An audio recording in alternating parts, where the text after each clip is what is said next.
Përshëndetje të gjithëve. Përshëndetje miq dhe miqe, si jeni? Ta kthej unë përgjigjen për të tjerët. Ktheje Unë mirë.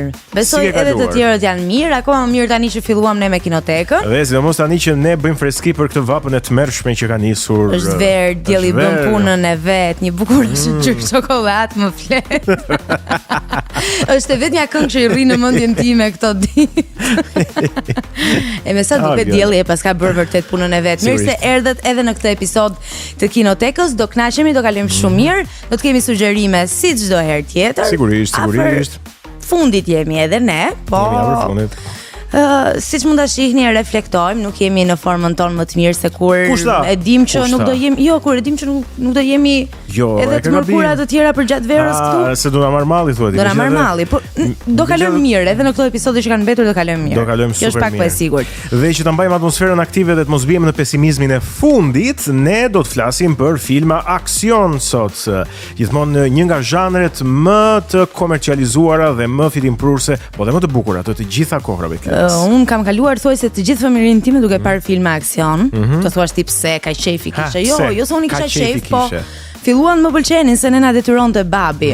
Në shtëpi ishte vetëm një televizor, kështu që babi ishte kryefamiljari dhe ai vendoste edhe për atë se çfarë do shihnin. Pultin e kishte babi, besoj. Telenovela spanjolle as që bëhej fjalë. Mirë mami.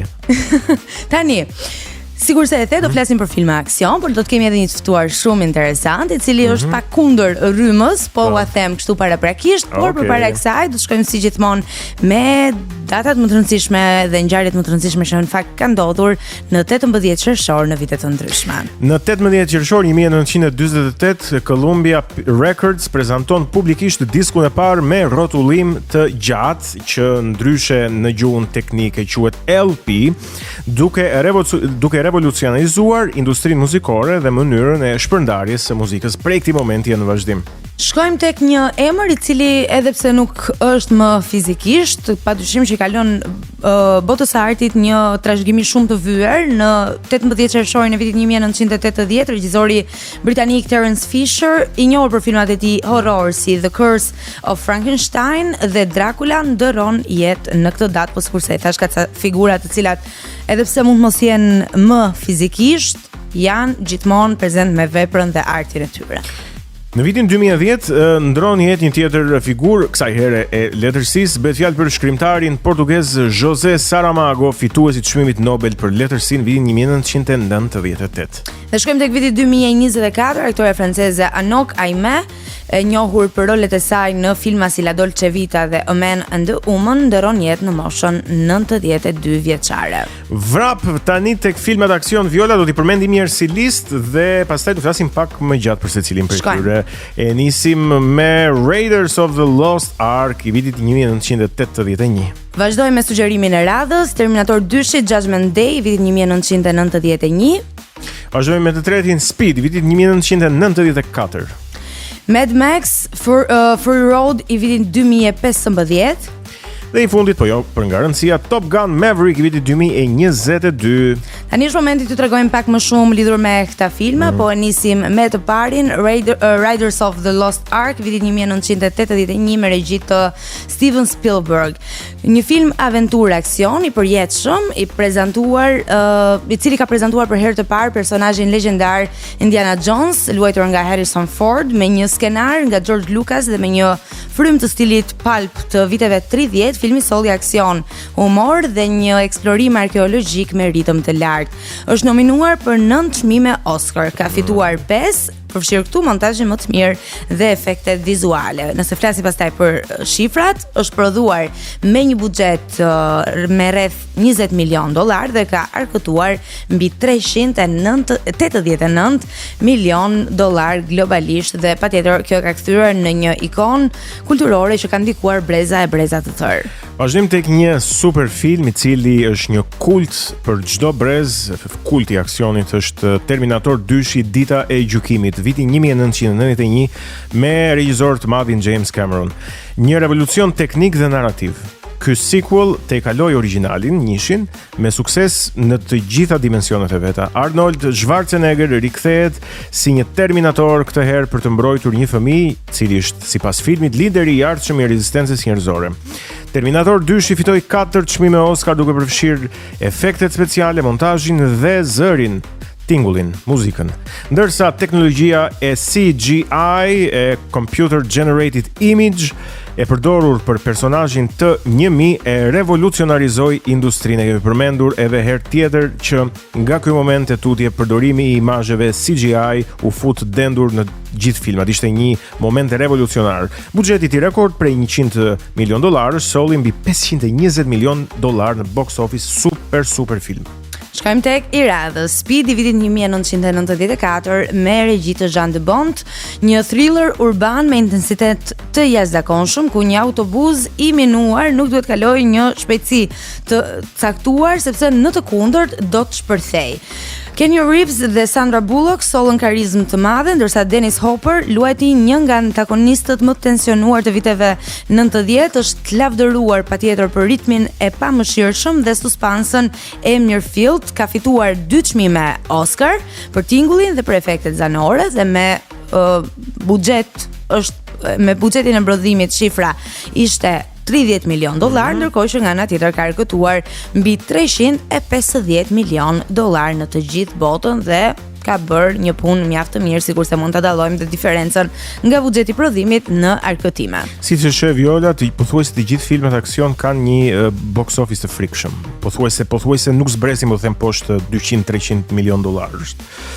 Mad Max Fury Road viti 2015 me regjisor Paul George Miller. Në rikthimi fuqishëm i sagës Mad Max u konsiderua nga shumë kritik si një nga filmat më të mirë aksion deri tani të shekullit të 21, një odise e çmendur post-apokaliptike me Charlize Theron dhe Tom Hardy në qendër të filmit. Filmi u vlerësua për prakticitetin e skenave të aksionit, dizajnin dhe montazhin. Sigurisht mori 10 nominime për Oscar dhe fitoi 6 përfshirë montazhin më të mirë, dizajnin e kostumeve dhe zërin. Me një buxhet prej $150 milion, arkëtoi mbi $375 milion dhe u shpall gjeje, filmi aksion perfekt. Patjetër, si mund ta vendosim në dyshim, po jo më pak perfekt në fakt ka qenë edhe filmi i radhës për cilin do të flasim, Top Gun Maverick 2022 me regji të Joseph Kosinski, një sequel që askush në fakt nuk e priste që të ishte kaq i suksesshëm. Solli Tom Cruise sërish në qendër dhe përzjeu kështu elementet e nostalgjisë me një nivel të ri spektakli ajror. Kritika e realizoi patjetër për realizimin, e lavdëroi për realizimin teknik, pjesërisht fal fluturimeve të vërteta që vetëm Cruise mund t'i bëj pa pasur asnjë lloj frike se çfarë ndodh gjatë atyre aksioneve të tmerrshme nga njëra anë, dhe po ashtu një tjetër element mjaft i vlerësuar nga kritika ka qenë edhe ndjeshmëria emocionale e historisë. Fitoi Oscarin për montazhin më të mirë të zërit dhe u nominua për filmin më të mirë një herë azi. Buxheti i prodhimit $170 milion, ndërkohë që nga ana tjetër realizoi një sukses të jashtëzakonshëm me mbi $1.49 miliard në box office globalisht, ndër filmat më fitimprurës. Ndoshta më fitimprurës në të gjitha kohrave, jo vetëm post pandemi, $1.5 miliard box office. E jashtëzakonshme. Jo më kot Tom Cruise është edhe ndoshta ka mbështimin aktori më i paguar sot për sot në botë. Po me ato skena që ai realizon. E vërtet. Nuk ka faj që ka shifra shumë të larta. Ka punuar për atë ditë. Në fakt po. Do të hidhemi tani te librat, i përmendim shpejt se ne i kemi të gjitha këtu, kemi filma, kemi libra dhe çfarë do doni ju tjetër. Edhe ne na keni. Edhe Violën e keni, mua po të doni mirë, po mos doni, s'ka problem. Po Violën e kemi të gjithë. Kufoma i vitit 1994 nga Fatos Kongoli.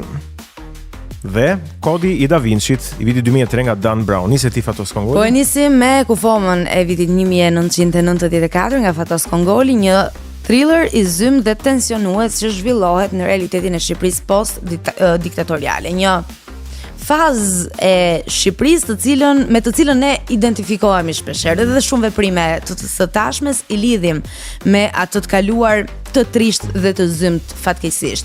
Protagonisti përballet me zbulimin tronditës të një kufome në rrethana të mistershme, duke u zhytur në një atmosferë paranoje dhe frike ekzistenciale. Romani ka marrë vlerësime për ndërtimin dramatik dhe tensionin psikologjik, duke ofruar një pasqyrë realiste të një shoqërie në tranzicion, me ngjashmëri në ton me filmat noir dhe dramat e errta të mbijetesës. Një libër ndjes i jashtëzakonshëm që patjetër vlen pse jo ta lexoni. Kodi Da Vinci i Dan Brown, viti 2003, një libër që unë mbaj mend ta kem mbajtur poshtë jashtëkut se e lexoja dhe natën me dritën e telefonit ose me ndonjë dritdore, fiksues deri në marrëzi, një bestseller botror, një thriller me një ritëm të shpejtë që ndjek Robert Langdonin, sa më ka marrë malli, dhe kriptologen Sophie Neveu në një ndjekje ndërkombëtare për të zbuluar një sekret të lashtë të ruajtur nga një shoqëri e fshehtë. Me mistere, kode, konspiracione dhe ndjekje të edhshme, romani kombinoi suksesin komercial, po patjetër, me kuriozitetin kulturor, dhe ky në fakt ishte Chelsea, kurioziteti kulturor. Romani u përkthye në më shumë se 40 gjuhë, duke përfshirë dhe gjuhën tonë, shiti mbi 80 milion kopje dhe u përshtat dhe gjithashtu në një film ku Robert Langdonin e luan Tom Hanks. Jashtëzakonshme. Jashtëzakonshëm. Mirë, tani do të shkojmë tek kënga e parë, tek hapësira e parë muzikore, një nga këngët e mia të preferuara. Ja, e shef pse themun që i kemi të gjitha, kemi edhe violën. Billie Eilish, Bad Guy. E dëgjojmë edhe rikthehemi më një herë këtu në studion e Kinotekës.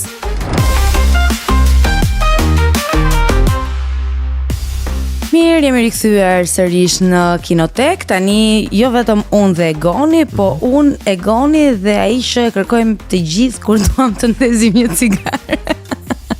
Bëj shaka. Matias Bogdani, regjisor, një djalë shumë aktiv në rrjetet sociale, i cili shpeshherë del jashtë rrymës edhe kritikon pa pasur frikë. Mirë se erdhe. Përshëndetje, faleminderit që na ftuat ose u vestova me zor. Po s'ka gjë, edhe të ftuar. Se unë jam e bindur ne do ta shijojmë shumë këtë intervistë. Shpresoj. Edhe një korrigjim, më falni se ndërpres shumë. Aspirant për regjisor. Si profesion regjisor, në praktik për sa kohë që s'kam bërë film akoma me metrazh gjatë, aspirant për regjisor në çfarë? A ke një diplomë ti? Po, diplomën sot filma po bën kushdo, Matias. Regjisor s'të bën diploma, po thot Matias. Të bën bagazhi që ti krijon për të realizuar një film me metrazh të gjatë. Po ku ta gjen një artist që ka këtë sens ndërgjegjësimi kaq të madh sa Matias? Gjithmonë kaq modestje? Jo, unë jam modest, jam e kundërta. Jo, është i ndërgjegjshëm. Por e di se ku është. Unë e them kështu që shoqëria në diku i ka problemet. Do të thënë jemi self-aware për sa i përket problemeve. Se di në fakt, nuk jam i sigurt. Se i rregullojmë, se nuk i rregullojmë, çfarë bëjmë për të rregulluar është mohabet tjetër. Është komplet.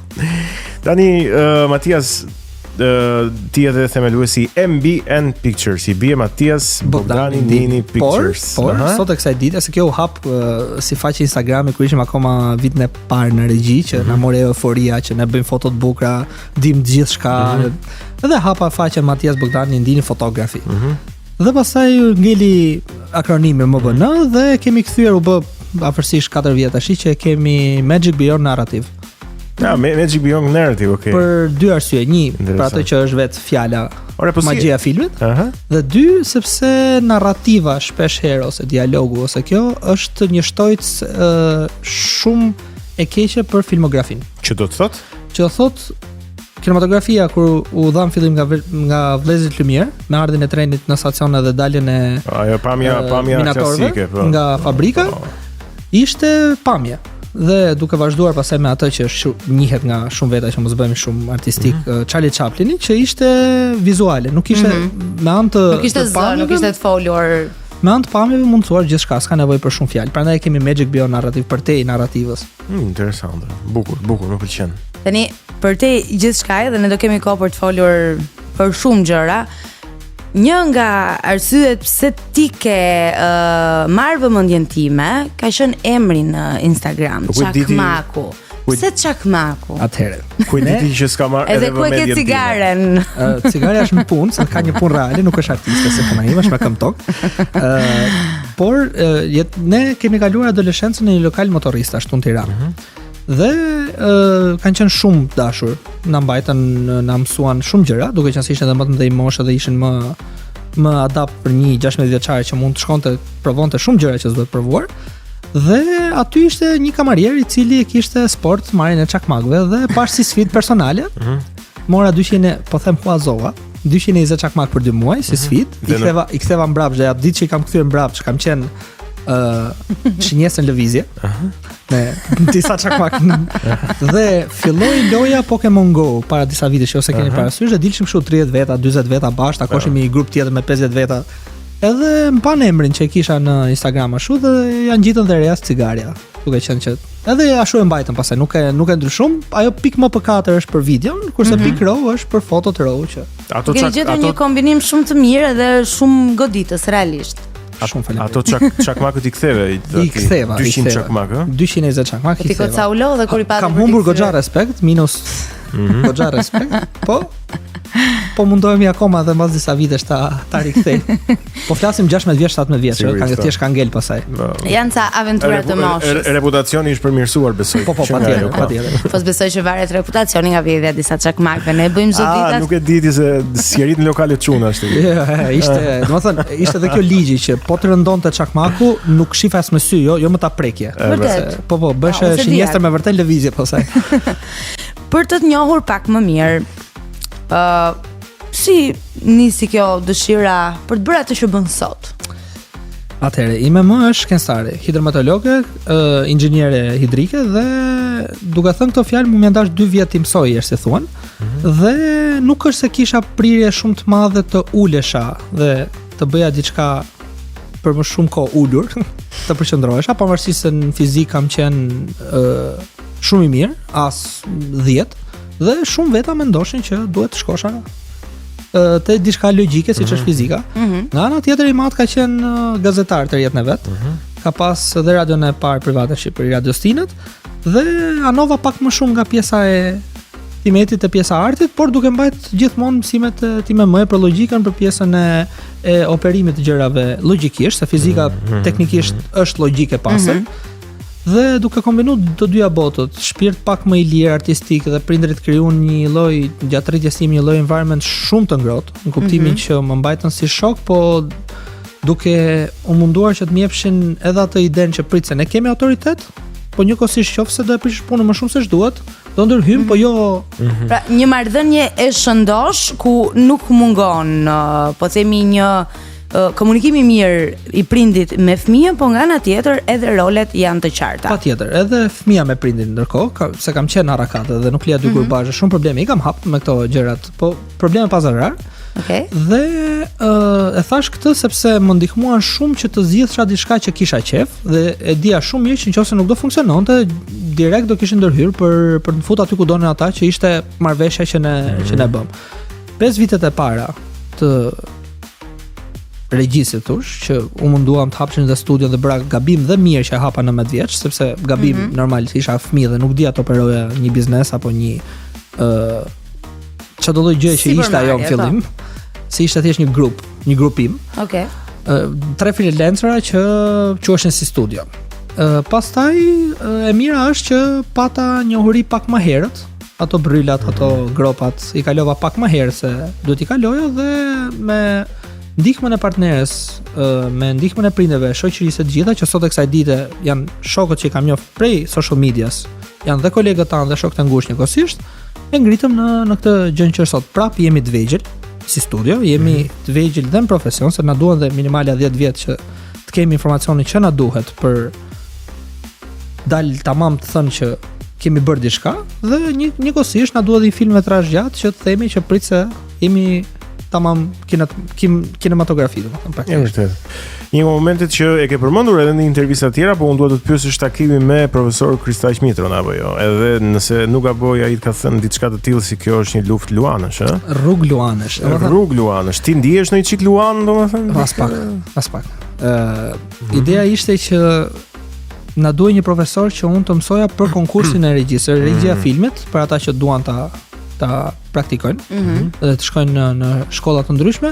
Në Akademinë e Arteve bëhet me konkurs, si shumë deg të tjera artistike, pothuajse të gjitha.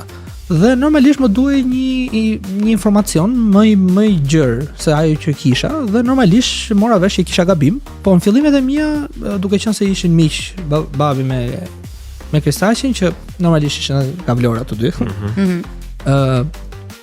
Shkova dhe e urreva në fillim mësimin, sepse ishte dorë e rënd, isha mësuar me unë e di më mirë se ty, pavarësisht se ai ishte kolos në kinematografi shqiptare. Dhe pastaj fillova të mësoja që nuk dija si gjë, fillova të vëzhgoja më shumë, fillova të mendoja më shumë, vështrimi kritik dhe mendimi kritik ishte gjëja e parë që më mësoi, dhe pastaj atë kohë të vogël që më ndeti në supervizim deri edhe pak mbas konkursit, që vijova shkollën që të kontrollonte a isha mirë apo jo, pati një impakt shumë të madh në jetën time nga ana e karrierës. Praktikisht aty personi kam borxh karrierën sepse më futi në një shinë që prindërit mi nuk fusin dot, shokët e mi, partnerja nuk më futi dot. Më tregoj një diapazon tjetër, një bagazh më të madh se kisha. Është ai momenti kur në rrugën e dikujt shfaqet mësuesi. Pikrisht. Këshilla më me vlerë që të kanë dhënë ndonjëherë, cila është? Që ti ecën edhe sot në hapat apo duke kujtuar atë këshill? Është shumë e bukur sepse më kanë thënë shumë veta ma kanë dhënë këtë, duke filluar që nga familja, që nga partnerja, dhe kam dhënë tatuazh, dhe filmi preferuar njëkohësisht që është Jeta është e bukur, La Vita Bella. Edhe është dhe vërtet jeta është e bukur. Dhe më pyesin pse e ke këtë, sepse i them sot u zgjova edhe një ditë për të jetuar. Kaq mjafton. Tash se do kemi probleme, se do në vërkosa mund se jam tip ekspresiv dhe do humb ndaj njërin gjatë rrugës se kështu kam tipin, po shkoj kërkoj falje pastaj. Është mohabet tjetër, po si fillim u zgjum sot mëngjes. Po jeta është e bukur në fund. Jeta është e bukur. Dhe kjo ka rëndësi që ne ta kuptojmë vlerën e saj dhe të jetojmë çdo ditë. Kemi parë shpeshherë që dhe unë e përmenda edhe në fillim të intervistës, je gjithmonë me kritika. Dhe i drejt për drejt. Me shpat madhe. Nuk përton ta thuash ato që mendon, pa pasur frikë nga kritikat që do vinë nga opinioni pastaj, se ndonjëherë ne funksionojmë kështu si një spirale e heshtur. Edhe pse mund të mendojmë ndryshe, detyrohemi për shkak se shumica dhe masa mendon diçka njësoj, e ndjekim edhe ne atë rrugë dhe bëjmë atë spiralen. Jo, me që keni pas dhe Klemin këtu. Klemi ka qenë një nga ata që ka vënë re më shumë nga të gjithë. O Klemi të duam. E duam shumë, po. E duam. Po na hajde ndonjëherë se të duam, po. Sa të videra nga ne, ka trafik. Ai ma vuri kështu në dukje, po bolle burrë dhe u tha, kritik atje, mos marrë njëri frym, thasë. Është një gjë që më përpara kam qenë, jo se kam qenë indiferent, jo se kam qenë një rob që nuk përfshihesha, por më thoja me vete, unë kam studion, jam artist, nuk duhet të përfshihem në disa gjëra dhe në disa gjëra me vërtet nuk përfshihem se nuk janë puna ime dhe nuk kam informacion dhe nuk dua të them të gabuarën.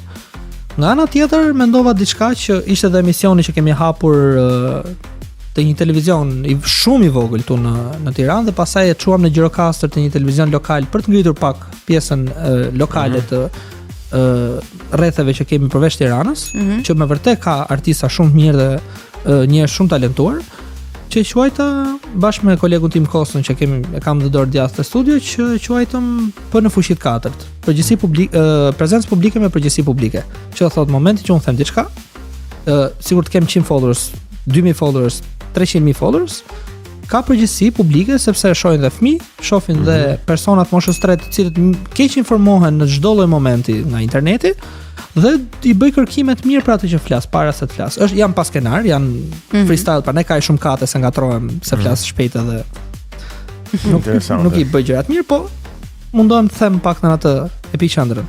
Do vazhdojmë diskutimin Matias, se na ra Gongu për hapësirën muzikore. Gongu po i them. Zilia, Kombora. Shkojmë me Believer nga Imagine Dragons edhe rikthehemi pastaj prapë këtu në studio.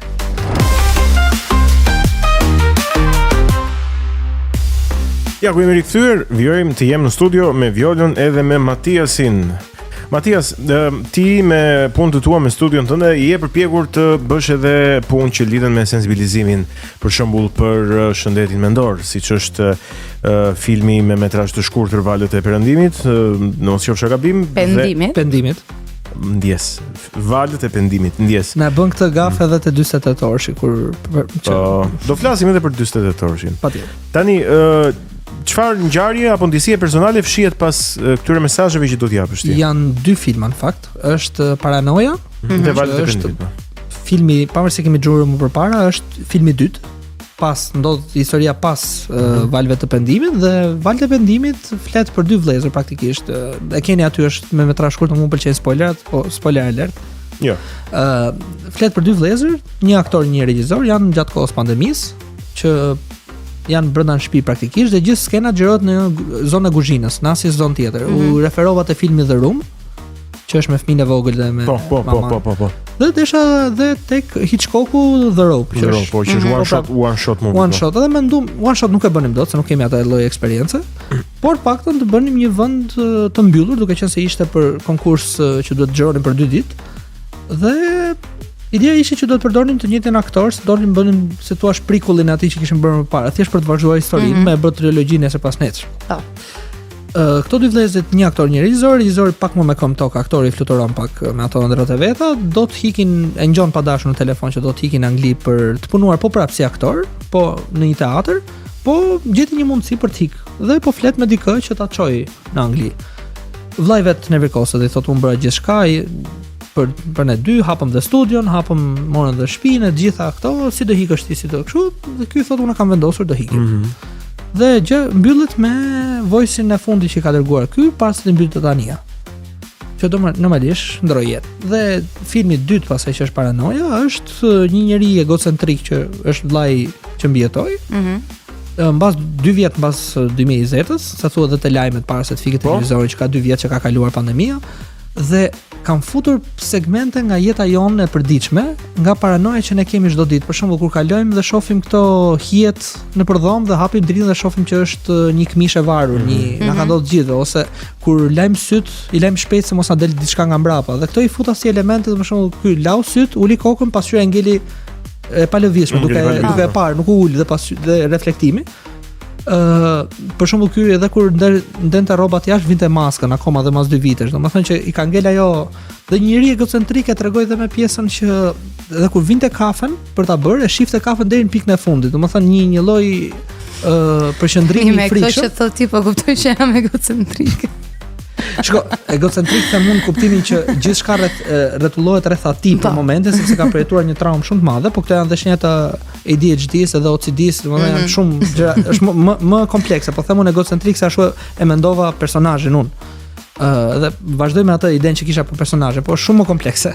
Deri në fund fare që e merr dikush telefon dhe thotë sot më leo vëlla deri dhe kafen bilet. Domethënë gjithaj misioni i zimit për këtë ishte të bënte atë kafen, atë pëlqimin e vogël që ka për jetën, masi marrën gjithë punët e shtëpisë dhe u derdh se u trem nga telefonata dhe i thot sot më le thot se jam mirë. Ti s'është vetëm sot vëlla, thot është ka 2 vjet që po ndodh.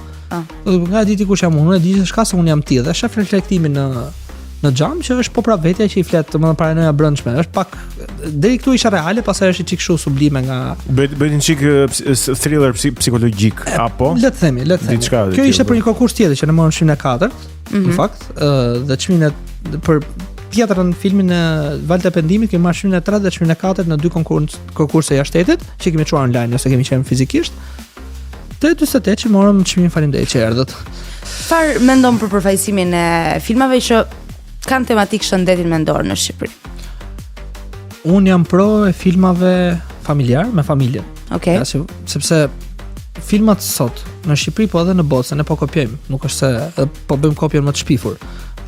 Nuk po them që duhet të jenë gjithë filmat artistike, duhet të jenë gjithë filmat kontemporan që të kenë tema të rënda. Kemi nevojë për filma komercial që kanë nuk mund të them komercial për se, po komedi, siç ishte filmi i Aurelës, po. Luli dhe Goni Lemes, që ishte me Margende, me Fryalbën, që janë edhe gjithë kasa aktorëve, që ishte nice. Edhe regjizori ka drejtuar shumë mirë për ato që i duhet publikut.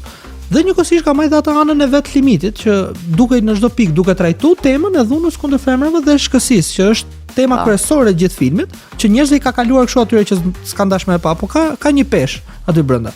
Domethënë ka trajtuar mesazh, ka trajtuar humor, ka trajtuar një lloj situate ku Aurelia Gaçi ne jemi rritur ta shohim në skenë dhe e pam në film, domethënë një lloj sinergjie që kishin edhe aktorët e gjitha. Po nga ana tjetër ne po shkojmë te armët, po shkojmë te prostitucioni, po shkojmë te droga, po shkojmë te gjithë janë më të fortët në filma, asnjëri nuk i mund dot shqiptarët, domethënë. Po thuaj një gjë që të bezdis shumë tek filmat shqiptar. Nuk po shoh më filma me familje, që të jetë epiqendra familje, siç ishte kjo që ishte familje reale, pavarësisht se ishte komedi, po e marrim për shembull, me që morëm si shembull. Siç është filmi Shok për shembull, që filmi me trashkurtë që brenda një minutazhi shumë të vogël tregoj akoma më shumë se ç'mund tregoj treqeku i filmave po ti marrësh bashkë, mund të bëj 5 orë gjithsej. Domethënë një histori reale me këmbë në tokë, ti po dalësh tash dhe të pyesësh 3 njerëz, do të thënë minimalisht 10 histori që mund t'i bësh filmometrazh gjatë. Nga jeta vet, sepse regjisorët shqiptarë e bënim dhe ne si gabim në fillim. Që mendoshin për skenare të mëdha, nuk mendoshin për buxhete, nuk mendoshin për atë që ne kemi përjetuar. Nëse bën diçka që e ke përjetuar vetë, normalisht do dalin 100 herë më mirë. Dhe filmat familjarë, filmat e shëndetit mendor, filmat me trajtime të disa temave sociale të cilat duhen trajtuar, që nuk preken shumë, për mendimin tim do jenë më të fuqishme dhe nëse marketohen të tillë. Jo siç ishte filmi i Black Lightly që u marketuar në mënyrë të frikshme për keq. Okej, ti në fakt bëre mirë që e nxore muhabetin te marketimi, sepse pyetja që unë do të bëja është, po mirë, ja i bëm këto filmat për familjen, për problemet sociale. Po kush do t'i shohë këto? Edhe nga do vinë të ardhurat, se duhen paguar aktorët, duhet nxjerr kostoja.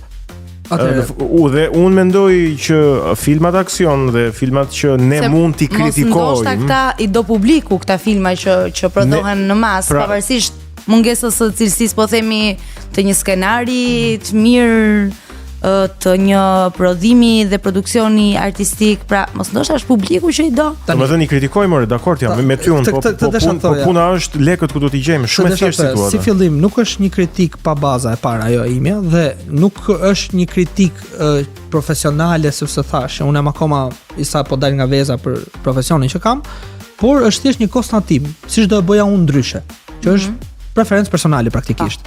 Nuk është se po i them njerëzve bëni kështu filma se kështu, jo. Ato që shesin janë filmat që ne përmendëm, që janë aksioni, komedia, vanilla me probleme, hajde shajm sa më shumë, themi romanca po. Themi nga këto gjëra, edhe romanca ka filluar të bjerë. Domethënë duan komedi që romancë vërtet nuk kam parë. Më shumë rom-com. Aty bashkë këto dy. Komedia banale, duke marrë fraza nga këto mjeshtrat e TikTokut dhe Instagramit që dalin gjithanë që janë gjithë treçarekut paktën janë për të vizituar herë si fillim. Dhe ajo që vëre, besoj, ke vënë edhe ti te këto filma, është që dalin ato supermarketet dhe dyqanet e sallamit aty një moment. Do kaloj aty për pak. Ose dyqani djathit aty. Po do paguhet ato. Shoti nuk fillon nga aktori që flet, nuk fillon nga location, nuk fillon nga diçka që e evolon filmin të vazhdojë më tej, po fillon nga dhalla, nga djathi, nga çumshi. Sido që të jetë, duke thënë këtë pjesën e parë, është dhe pjesa e dytë, pjesa e buxhetimit. Që normalisht këtu si biznesmen, jo unë si biznesmen, po flas si ata, si biznesmen unë jap dorën, sepse janë biznesmen zot, kanë krijuar disa filma, kanë marrë sponsorat e duhur dhe kanë gjetur buxhet dhe kanë marrë fitim. Nga pikpamja e biznesit është formulë fituese kjo. Është formulë fituese normalisht. Nga ana tjetër, është dhe kjo që është e njëjta formulë me televizionin që unë e kam kritikuar aq shumë, që është publiku është sfungjer. Ne jemi sfungjer deri sa të vdesin, ne jemi sfungjer, nuk janë thjesht fëmijët sfungjer. Domethënë ne marrim informacionin dhe e selektojmë ashtu siç duam ne, në mënyrën që duam ne. Dhe nëse ti heq të gjithë programet me negativitet dhe antivlerë, të gjithë këto lloj filmash që janë vanilla dhe lë disa filma të sakt në vazhdim, tas është diçka që do kohë në vet. Dhe në televizion lë disa emisione që janë me kulturë, që kanë ecuri etj, do vi një moment që do ndryshoj dhe pëlqimi i publikut. Pra, çfarë do të japësh publikut në masë dhe në vazhdimsi, në konsistencë, ato do marrë dhe publiku. Për momentin, ajo që ndodhi me muzikën nga 2008 le të themi deri më sot, ndodhi me filmin nga 2015 dhe sot, që çdo kush që ka i çik fam, deli çik televizor, bën film ose muzikë. Po, mendoj që i njëjti fenomen po ndodh në fakt edhe me filmat ndërkombëtar. Është fenomen botror, të cilësisë, duken si kopje të shëmtuara të filmave të dikurshëm, atyre ikonave që edhe sot e kësaj dite ende i kujtojmë. Po marr një krahasim për Italinë, po marrim ata që kanë bërë praktikisht të cilën ne i duhet i kushtojmë filmin shqiptar, domethënë flas në fillimet e veta që është në realizëm italian. Po të shohësh filmat Natalia Krishtlindje në këtu, Krishtlindje në atje, ata e dinë se çfarë janë, e dinë që janë humor, e dinë që janë satirë, e dinë që janë vanilla dhe vazhdojnë me atë ritëm se e dinë se janë si franchise Scary Movie. Po. Ndërkohë Italia nuk të ofron vetëm atë, të ofron dhe filma sot e kësaj dite shumë të mirë, me tema shumë të zgjeruara dhe me aktor po të njëjtët që kanë luajtur filmat më përpara, po ashtu mi që ne i duam. Jo, nuk flas për këto Natale. Dhe kur ke shumë llojshmëri zgjedhje, fillon dhe e shkon vet publiku aty ku do. Ndoshta Matias ti e the shumë sakt. Ajo që na mungon neve këtu është shumë llojshmëria të kemi. Diversiteti. Edhe kështu, edhe ashtu. Kush do të shkojë të shohë dyqanet e sallamit në kinema, kush të dojë të shkojë të shohë një film vërtet të mirë nga pikpamja e regjisë. Por do bëj edhe krahasim tjetër. Ishte Joker 2 në kinemat e Cineplex. Okej. Dhe ishte edhe një film tjetër që realisht jap dorën sepse pati një boom shumë të madh. Dhe ideja ishte film shqiptar. Film shqiptar. Okej, ma merr mendja për këtë. Ideja ishte që unë nuk prisja që të vishin te Jokeri. Prisja që të shkoshin te ai. Për arsye se ishte një film që ka për DJ. Okej. Ishte i masës, në kuptimin që ishte për masën, ishte i bukur deri në atë pikë. Jo, nuk po flas si regjisor, po flas si klient. Ti shkoj, shoh, qesh, kënaqem, më them, ishte film i bukur, më pëlqeu, ja vlet e bileta që mora, kokoshat e të gjitha. Nga ana tjetër, Jokeri nuk e shifshin dot shumë njerëz. Mund të kem qenë nga të vetmi që e kam parë deri në fund, pavarësisht se mora me zorë të gjithë. Të tjerët, po që e pëlqeva. Unë edhe partneri im e pëlqyem sepse dim ca gjëra ekstra, dim ca për kinematografi. Edhe me një sy ndryshe. Që do thotë, jo gjithmonë filmi artistik fiton mbi komercializmin. Edhe komercializmi duhet të jetë gjithmonë. Thjesht duhet bëhen të them diçka se më kujtua tani.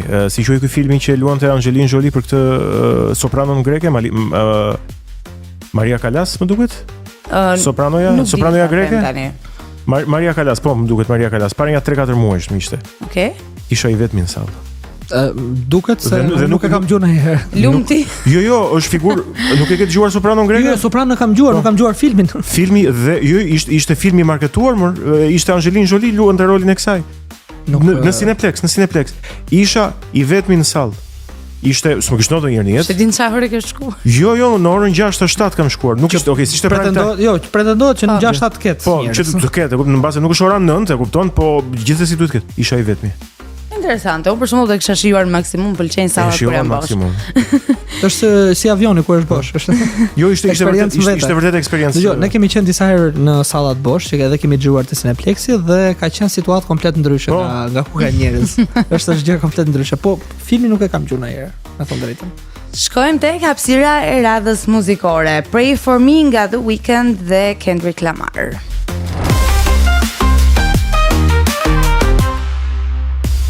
Rikthehemi dhe vazhdojmë bisedën, kështu këndshëm, bukur, me informacione plot, me kritika si gjithmonë Matias. Tani, unë do ta bëj pyetjen shumë drejt për drejt, ti fillo imagjino ndërkohë ke buxhet të pa kufizuar. Ti kanë dhënë gjitha çka ke kërkuar. Çfarë filmi do bëje? Atë që kam 10 vite që e shkruaj. Një histori familjare për historinë e dy gjyshërve, burrë grua, që kanë një bes vogël dhe po kalojnë disa peripeci me vetën e tyre nga ikja e personave të tjerë në familje dhe lidhen pa dashur me 3 çuna të rastësishëm që pik se është sekret. Okej. Po që është histori e ndjer që kam bërë develop nga një shaka kafe që thuaj dikur. E kam transformuar edhe me histori personale duke fut këto 3 çunat nga vetë shokët e mi dhe vetja ime si karaktere dhe pastaj shkoj çdo gjë vaj në shkrim gris, tregoja dikujt, grise prap, shkroja prap 10 vite rresht. Nuk e ke problem kur a tregon të tjerëve? Tregoj aq sa tregova tash. Okay. Nëse ndonjëherë është më mirë që të gjërat i nisësh dhe ti përfundosh i vetëm dhe pastaj ti shpresësh. Shumë të drejtë se unë jam nga ata që s'mbajë barku dhe flas pa limit dhe ndodh shpesh herë që unë që sapo i dal nga veza merr dikush që sikur edhe 2 vite më talent ket sa unë mund ta marrja gjën dhe ta bëj më kryevepër se ajo që mendoj unë që është kryevepër xha dhe unë pastaj të Kandoj lekët për ta parë filmin. Të ka ndodhur? Na ka ndodhur, por ne kemi të patentuar çdo gjë në studio. Na ka ndodhur me një skenarin e një spoti komercial që ne i kemi në rang filmik, prap, domethënë nuk është ajo reklama bazike që ka qenë nga vitet e 10 që s'po ikën në Shqipëri që vjen gjyshe jep lëngu nipit apo jep produkti nipit e pi nipit edhe pastaj dalin nga liçeni dhe ankohen pse i lini fëmijët me gjysh. Dhe pastaj thuhet që kjo reklama është thjesht tutorial, nuk është më reklam. Dhe na ka ndodhur që na kompania me cilën ja çuam pavarësisht se kishte kontratë konfidencialiteti, shumë kontratat për ata. Janë protokolle që duhen ndjekur në momentin e realizuan me disa ndryshime të vogla, po që ai që shkruan si libra, si skenare e kupton veprën e vet kur vihet në punë. Patjetër edhe të drejtat e autorit në Shqipëri janë një problem i madh. Nuk shkoj deri në gjysmë, në Shqipëri do dilshin thinjat e prapë zomara të gjyqit, po u rregullua aty. Por, çështja e drejtave të autorit është një problem i madh në vendin tonë. I themi gjithë artistave të rinj që na shohin që ju lutem momentin e parë që gjeni një ide të bukur, shkoni patentoni se nuk është shumë lek dhe është shumë e shpejtë si proces. Dhe e mbron idenë tënde, veprën tënde, punën tënde, për cilën je munduar. Edhe ëndrrën, s'është edhe ëndra në mes. Edhe ëndrrën mbi të gjitha, se sidomos kur të vritet kjo pjesë, mua më ka ndodhur, kështu që e kuptoj shumë mirë. Nuk është ego, se shumë njerëz thënë ke ego artistike. Jo, është thjesht ti ke ndërtuar një gjë me mendjen tënde për karrierën, për ëndrat që ke dhe thyen ndysh për një gjë të vogël që të ka shpëtuar goja se e ke pas me qejf me thon. Po suksesin tënd më të madh deri më tani, kë konsideron? Partnerin. Di, ke bërë film me partneren? Më pëlqen shumë raporti që Matiasi ka me partneren e tij. Dhe realisht janë një çift shumë i bukur, kështu që komplimente. Vuan e shketa. Kam 12 vjet që i them ke probleme me syt, që kum ka parë për të parë. I kam thënë që ke probleme mendore që rri me mua. Po, nga ana tjetër është me raki. Reja ka 12 vjet që pi raki. Jo, them partnerja sepse nuk është thjesht partnere jete, nuk është thjesht shoqe e ngushtë, por njëkohësisht edhe partnere biznesi. Që kemi studion bashkë, kemi shtëpinë bashkë, kemi jetën bashkë dhe normalisht çdo vendim që marrim, si të mirë, si të keq, si në të mirën tonë, si në të keqen tonë, e marrim bashkë. Dhe nuk është thjesht detyrimisht shkojnë dhe te studio pasaj. Hapi tjetër pasaj që do thoja, një nga arritjet më të mëdha është që i kam treguar prindve që gjithmonë i tyre nuk shkoj kot me rritjen apo anën e bagazhit profesional që më dhuron. Po dyja janë. Pastaj vijojmë pastaj te shokët e gjërat. Por që ndonjë arritje po themi artistike, tash. Arritja artistike. Kë konsideron ti? Arritja artistike përveç hapit të parë që bëm tek spotet komerciale këtë vit, që pati një boom shumë të madh studio, ndryshe nga çdo vit tjetër të jetës tonë. Që shkuam drejt spoteve komerciale që u prezantuam të tillë, duke qenë se kishim dokumentarët e këto dhe normalisht pjesa dokumentarëve me tema të dhunës kundër femrave, shëndetit mendor, gjitha këto që kemi bërë sepse e dim që është punë, që do thotë do paguhemi, por njëkohësisht po bëjmë dhe diçka që lejmë shenjë paktën, por këdo që dhe shërben, se duhet flitet më shumë. Dhe një gjë që shqyr që ja dola që të jem diku që mund ta flas, thonë që këtë muaj është shëndeti mendor i burrave, ndërkohë që duhet të jetë shëndeti mendor çdo muaj, duhet të jetë muaj për shëndetin mendor. Muaj për shëndetin mendor çdo njeriu. Për arsyeën e vetme se të gjithë po vuajmë njësoj, nuk ka meshkuj apo femra, nuk ka këtu nuk ka ndarje gjinore. Nuk ka ndarje gjinore, fetare, kombëtare, etnike, çfarë do të shtimere. Shëndeti mendor është në rrezik për gjithë. Dhe njëkohësisht është lufta midis njerëzve, njeriu të mirë dhe njeriu të keq, nuk është etiketa ajo që na duke e vlerësuar padyshim këtë iniciativën tënde edhe përpjekjen tënde për të sensibilizuar. Unë do të pyesja, a nisësh ka ndonjë histori personale për këtë që ke këtë nxitje? Se kjo më bën kurioz vërtet. Është disa herë që e përmend. Unë kam përmendur pjesën e shtetit mendor, kam bërë derisa ti mërzitem njerëzve, derisa të më thonë të lutem boll. Derisa të mbyllin radion, mos ta dëgjojnë më. Sa e kanë thënë? Deri tash unë vazhdoj ta përmend. Klemi i pari. Janë përballur me kështu problemesh me gjasas. Janë përballur, por shpesh herë e ndjejnë dhe i kuptoj shumë mirë. E ndjejnë sikur po i ngarkoj dhe unë me një barr tjetër, ndërkohë që unë po mundohem, realisht po mundohem që të mos shkojnë te ajo gjëja që ne përjetojmë. Para 5 vjetësh partnerja dislokoi këmbën, menisku ju dobësua, muskuli ju dobësua dhe menisku i rafare. Dhe më vonë, 2 vjet më vonë, nga një lëvizje gabuar në ecje sipër, kputi ligamentin, 6 muaj në 2023 netëm në izolim shtëpi sepse nuk lëvizte dot as nga krevati, jo më. Dhe normalisht na ndryshoi gjë tjetër, 2 njerëz aktiv me punë aktive, me jetë aktive, me shoqërinë e të gjitha familjet. Dhe miqtë detyruan të rrinin në shtëpi me ne ngujuar. Dhe ajo ka qenë një periudhë e vështirë. Pavarësisht se kisha momentin ku shoqëria dhe familja ishte më afër nesh, se na vishin në shtëpi, ne jemi ndje më vetëm dhe sikur ishim më bashkë, sikur ishim më çift, sikur ishim më njerëz si fillim. Dolëm nga situata, ndryshuam monotonin, filluam të flisnim më shumë dhe kjo është ja them gjithë meshkujve dhe atyre që janë pak më të fortë se tjerët, që nuk është turp të shpresh, nuk është turp qash, nuk është turp të thuash atë që mendon, dhe nëse ti thua që unë kam bërë këtë, po mua më kanë tallur, atëherë ke zgjedh njerëzit të gabuar të rish. Ndro njerëzit. Dhe ka njerëz aty jashtë janë si ne, plas secilit mund të përshtatet një shoqëri, thjesht duhet ta gjejmë. Është e vështirë për të gjetur patjetër. Po. Okej. Kjo është ajo eksperjenca personale. Dhe mirë është të diskutojmë, po kjo është një prej temave. Pastaj ka edhe tema të tjera ku ti je fokusuar, e përmend dhunën ndaj grave. Po.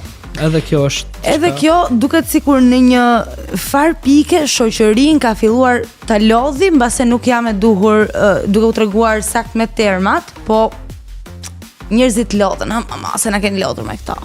Ço, njerëzit lodhen sepse janë tema të cilat nuk fliten shumë, duan vetëm dallaveret e TikTokut dhe Instagramit, që unë jam vetë në TikTok dhe në Instagram dhe prap ndonjëherë dhe vetë jam duke dallaver kur bëj ndonjë gjë më shumë, ndërkohë që këtej nga ana tjetër po ndodhin disa situata. Unë nuk po them që ne të përfshihemi në çdo lloj situate të mundshme kur unë thash vetë që në disa nuk kam fare informacion, pavarësisht se dua të përfshihem, dhe nuk përfshihem për arsyeën e vetme se s'dua të jap mesazhin e gabuar, nuk dua të ndoshta të prish edhe më shumë punë nga ç'është prishur.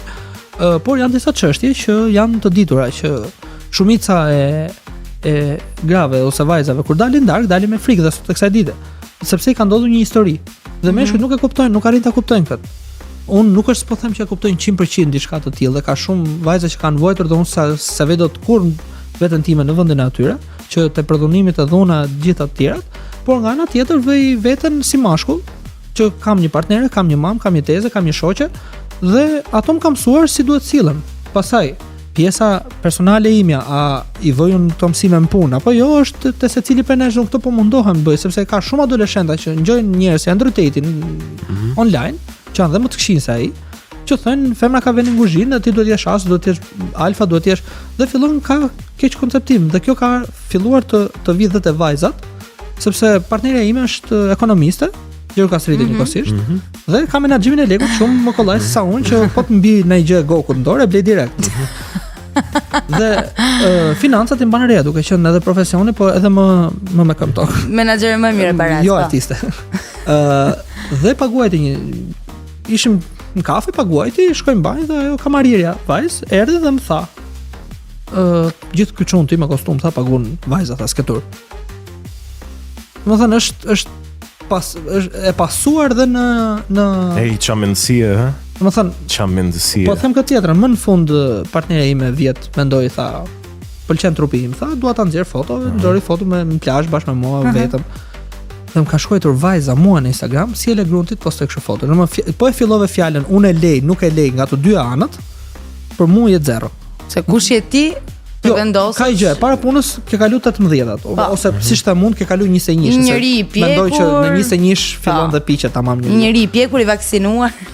Ato shprehet më vonë. Pastaj është dhe tjetra. Nëse baba i rejas nuk ka thënë gjë, kush jam unë e para. Kur them baba i rejas në kuptimin për diçka X që bën, për veshjen, për çfarë do të bëjmë me jetën e vet. E për gjitha ka dorë personi. Dhe për çdo gjë tjetër pasaj e vendosin në çift. Siç është ekonomia përbashkët, është shtëpia, është qefi, është kur janë interesat përbashkët. Unë i them njerëzve, më fal që po e them kaq shtroç, po duhet ta di që se njerëzit... gati është klemi, thuaje. Jo, nuk është kritik. Është njerëzit duhet të dashurojnë më shumë, duhet të flasin më shumë, të misohen më shumë, të ta kuptojnë që jo çdo fjalë është flirt. Njëkohësisht të fillojnë të shirojnë pak seksualisht sepse janë shumë të mikërkuar dhe kjo sjell ato që kemi dëgjuar në kronika. Shumë gjëra të tjera. Fatkeqësisht e kemi dëgjuar nëpër kronika edhe nuk sa më i lirshëm ti je me muhabetin, sa më libër i hapur ti je. Un kam këtë shprehje tash që e them gjithmonë që nëse nuk lëndon njëri dhe është me konsent dhe është legale, të mirë sa hapi derën çdo lloj forme. Sepse po të ecim me masën e gjerë, çfarë mendon masa e gjerë, ne sot do ishim mbyllë në shtëpi. Të gjithë. Fatkeqësisht po. Tani unë them kalojmë tek lojrat. Po, patjetër. E kemi kohën të kufizuar edhe ta shfrytëzojmë. Po. Ne këtu në Kinotek edhe qeshim. Ne vetëm edhe luajmë. Çfarë bëjmë? Dhe shkojmë tek loja e parë. Unë apo personazhi im, na shpjegoj një çike gon që çfarë është kjo? Të futemi brenda kësaj loje. Në fakt loja e parë është filmi im, por ndryshe. Okej, përgatitem një sekond. Tani ka lezet. Tani ka lezet. Syzat nuk janë të lira. Por i shkojnë formatit tënd. I shkojnë formatit tënd. Tani, Matias, do të themi një titull filmi të njohur, po themi, dhe ti duhet të imagjinosh si do ta realizoje vetë në stilin e ambient. Dhe të përshkruash me një fjali dramatike dhe një aktor shqiptar që do ta zgjidhje për protagonist. Okej, po shumë shkurt këto. Do ta nisun me Jokerin për shembull. Si do ta realizoje në stilin e ambientit si regjisor që je dhe cili do të zgjidhje për protagonist në vend të Joaquin Phoenix. Ha, ose Heath Ledger. Ose Heath Ledger. Okej, ose Heath Ledger. Një e para do bëhet drejtues emisioni në televizion të madh. Se mjaftueshëm jam klouna për që tashi pa make-up që dalin në atë lloj mënyre, aktor kryesor për ta luajtur do kisha zgjedh vetëm Neritan Liçen për këtë. Okej. Bukur, më pëlqen. The Pursuit of Happiness. Jo, është Fight Club. Okej, po vazhdojmë tek The Pursuit of Happiness dhe Okej. Cilin do zgjidhje si aktor protagonist dhe si do ta imagjinoje skenarin? Le të themi që janë babi është një person që do që çuni të vazhdoj biznesin e tij, ku diun, kasap. Çuni do të vazhdoj të artet dhe jati rropatet për t'i paguar shkollën dhe vazhdon historia siç do vazhdoj. Qofse do zgjidhsha një person që tregon vuajtjen vetëm me anë të syve, ore edhe pas syt fare mos i kishte. Është Mehdi Malkaj. Okej. Nice. Tek për shembull The Revenant. Po. Si do ta bëje dhe këdo kishe në vend të Leo DiCaprios? Po ta ndryshojmë pak. Është për Gjuatin Mal. Në malet e Shqipërisë, që kemi Alpe kaq bukura. Veri apo në jug, po them veri se ka male më të larta. Dhe nuk do veja mashkull, do veja femër, Olta Dakun. Wow. Olta Daku është njeri, nëse unë do bëja te filmi im. Kam pas dikur mendim që do të ishte ai burri fort te filmi që folëm shpar që ishte Reshat Arbana, por fatkeqësisht nuk ka mundësi më të aktoroj dhe ndrova rolet. Gjeta një femër të fuqishme që është Olta Daku, që unë kam frikë, pavarësisht se duaj shumë si aktore, dhe Mehdi Malkaj, një person pak më i zbutur që normalisht jep atë ngrohtësinë e tij. Po Olta Daku në rolin e Revenant do ishte fantastike. A Star is Born? Ti bëj skip? Mund t'i bëj skip? Nuk pëlqen. Po pse? Nuk e di pse. Ka diçka që lidhet me musicalin apo? Jo, musical përgjithsisht, domethënë, ai Joker mund të ishte. Po pse po themi ndodh edhe në rastin e Jokerit, edhe tek musicale të tjerë. Te Jokeri më pëlqeu sepse delusioni që ata kishin ishte i portretizuar me këngë, pra kishte motiv që e bënte këtë gjë. Thjesht out of nowhere fillon shkëndosh, më imagjinojnë një jetë reale, ti thjesht duke fol tu, e fillojnë kënoj, çohen montazhierë, çohet vjen ai uji ti ka jashtë, e ke parasysh? Filmi edhe bëhet film indian. Film indian. Edhe pse mua do më pëlqente që të paktën për një aktore kryesore, protagoniste shqiptare të ma jepje një emër. Po themi Emma Andrea? Që është më shumë këmbëtor për mendimin tim? Okej. Vazhdoj? Vazhdojmë tek tani këtë them nga këta unë. Shiko, do të them këtë Don't Look Up prap me Leo DiCaprio. Po filmin tani, jo për Leon. Po, filmin. Për aktoren Jennifer Lawrence mos gabojmë, po. Që është me që e përmendëm shpar. Ishte fantastike Aurelia Gaçi, një tip. Okej. Me që e përmendëm, po me që jemi të freskët. Dhe si do ta bëje tani këtë film? Do e bëja me konspiracionin që ka Alfred Çaku. Sa i madhshë. Me një histori, çfarë histori që ka? Dielli ka rrezet e ftohta për shembull. Me qira fjala për ata që na shohin ka neutrale, sepse nëse shpjegim shumë madh fizik që unë e di, që e di prej librave, jo se e di unë, se jam i paditur për këtë pjesë. Dhe merr një histori të tillë që shkojnë te kryeministria dhe kryeministria nuk e ngjon fjalën se kanë ndërmend të bëjnë do sjellë një artist nga jashtë, të bëjnë një koncert të liçenit për Sipemët, kështu ta bëja. Po aktor nuk po flas fare, e lejmë të lirë këtë pjesë. Po na lajmërojnë që duhet ta mbyllim, po nuk e mbyll pa bërë edhe këtë lojën e fundit. Do skartojmë deri në fund sa zgjedhim një fitues nga këto filmat që do përmendun tani. Po shpejt pa shpjegim, La Vita e Bella apo Tutta colpa è del Paradiso? La Vita Bella. Okej. La Vita Bella apo Noi e la Giulia? La Vita Bella. E keni thumë, La Vita Bella, La Vita Bella apo The Rope? Pavarësisht në prizmet ndryshme do zgjidhja La Vita Bella, në prizmet të tjera do zgjidhja The Rope. Po cilin zgjedh? La Vita Bella zgjedh për atë që unë dua, familjen. La Vita e Bella apo The Two Pops? The Two Pops është filmi më linear, pa pikulmante, me pikulmante që kam parë. Prandaj kam si qef, po do të them La Vita Bella. Okej. La Vita Bella po The Imitation Game. Kam vendosur unë gabimet. The Imitation Game është fantastik. E vetmja gjë që mua më bën që mos e pëlqej aq shumë sa të tjerët është se nuk është me histori reale. Ka ndryshuar shumë në histori nga reale, prandaj zgjedh La Vita Bella. Okej, La Vita Bella apo The Lord of the Rings? Trilogjia do Two Towers është më e bukur, po do thoja La Vita Bella, pavarësisht se ka bërë evolucion si në VFX, si në filmografi. Por kjo tregon se ka vazhduar një lidhje për kaq shumë vite këtë. Po, La Vita e Bella. Çndrojmë besnik deri në fund. The Dark Knight Trilogy. The Dark Knight të xhirosh diçka pa efekte të mëdha në kamera analoge është too much për një film me superherojnë dhe Nolan e ka dalë për smiri, por do zgjedh Vita Bela. La Vita e Bela apo Star Wars prequels? Prequels normal se ato të rinjt nuk e di se ku po shkojnë në kinematografin. George Lucas nuk është më i përfshirë, por po prap La Vita Bela. Them deri në fund. Për arsyeën e vetme, ka akoma? Po. Oh. Heu bre. La Vita e Bela apo Dimri i fundit? Këtu më keni prek shumë se nuk mund ta këtu nuk e bëj dot atë. Pavarësisht se La Vita e Bela është shumë më lart në kuptimin e kinematografisë dhe kësaj Dimri i fundit ka diçka jo vetëm se është e kristashit, po thjesht ideja e sakrificës që kryhet në film dhe mënyra që unë e di se si është xhiruar mbrapa që desh kanë vdekur njerëz duke xhiruar prej motit të ashpër, do të zgjidh Dimrin e fundit. E fundit prit, se La Vita e Bela apo Cinema Paradiso. La Vita Bela.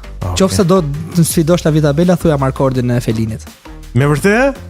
Po pse se thasha Markordin më burr? Sepse në gjithë ato vjet që ai ka ndërtuar, po mendoja, po s'pa mori mendje që do përzgjidhja Markordin, me thënë drejtën. Markordi e zgjedh sepse nuk ka një personazh kryesor. Është fshati që është personazhi kryesor. Është fantastika Markordi si film. Matias, të falenderojmë shumë, uroj që ta kesh shijuar intervistën se ne u kënaqëm. Për sa kohë që u vet ftova e shijova më shumë. Ndërkohë një informacion të shkurtër për gjithë ju që doni të kaloni ditë të bukura dhe të mbushura me prodhime kinematografike, duke filluar nga data 19 qershor në rrjetin e kinemave Cineplex në Teg dhe në SHTU, zbarkon Elio, filmi më i ri i Disney dhe Pixar që do t'ju çojë përtej galaktikës drejt zemrës së një djalit të zakonshëm me një mision të jashtëzakonshëm. Kur Elio, një 11 vjeçar ëndërrimtar dhe paksa i ngathët, ngatrohet aksidentalisht me ambasadorin galaktik të Tokës, nis një aventurë ndërplanetare si asnjë tjetër, me humor, zemër dhe fantazi marramense. Elio është në një udhtim kozmik që flet për ndjeshmërinë, guximin dhe fuqinë për të qenë vetvetja. Mos harroni që në asnjë situatë të jeni vetvetja. Mirë, kështu kemi arritur në përfundim të Kinotekës edhe për këtë episod dhe jo po thoni pastaj ju gocat vetëm merreni me teknologji, janë të dy me telefona në dorë. Na falni, përshëndetje, si jeni? Ju përshëndesim, shihemi të mërkurën e ardhshme, deri atëherë bëfshi qejf. Mirupafshim, shife mirë.